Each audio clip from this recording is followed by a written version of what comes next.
शाहूवाडी पन्हाळा उपविभागीय अधिकारी कार्यालयाचा बनावट शिक्का आणि खोटी स्वाक्षरी करून बांधकाम परवाना देण्यात आल्याचा प्रकार काही दिवसांपूर्वी उघडकीला आल्यानंतर जिल्ह्यात खळबळ उडाली आहे। या प्रकरणी ताब्यात घेतलेल्या संशयितांनी विविध कारणांसाठी 18 बनावट दाखले दिल्याचं आत्तापर्यंतच्या तपासात निष्पन्न झालंय।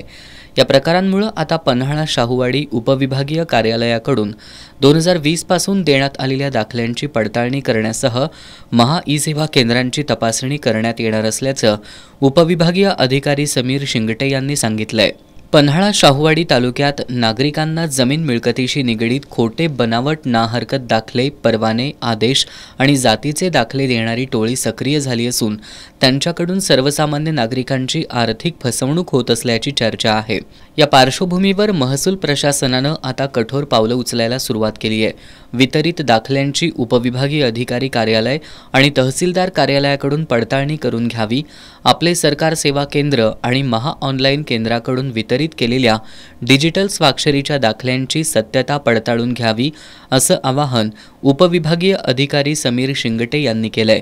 नागरिकांची अशा प्रकारची फसवणूक झाल्याचं निदर्शनाला आल्यास नागरिकांनी घाबरून न जाता त्यांनी संबंधित कार्यालयाशी संपर्क करावा, जेणेकरून संबंधित दाखल्यांची सत्यता पडताळून घेता येईल आणि जर बनावट दाखले निर्गमित झाले असतील तर संबंधित दाखले तयार करणाऱ्यावर फौजदारी गुन्हा दाखल करण्याची कारवाई करता येईल, असं समीर शिंगटे यांनी सांगितलं। जी कागदपत्र आहेत, समजा बांधकाम परवानगा असेल, येण्याची ऑर्डर असेल, तर त्याची एकदा त्या मिळाल्यावर आपल्या त्या ऑफिसकडनं एकदा खात्री करून घेणं गरजेचं आहे। जात दाखले आणि नॉन क्रिमिनल सर्टिफिकेट ऑनलाईन आहेत, त्याला बारकोड सिस्टीम आहे। ती जर बारकोड स्कॅन केला तर आपल्याला ते खरं लगेच आपल्याला खरं सर्टिफिकेट स्क्रीनवर दिसतं आणि त्यामुळे त्याची तपासणी करणं सोपं आहे।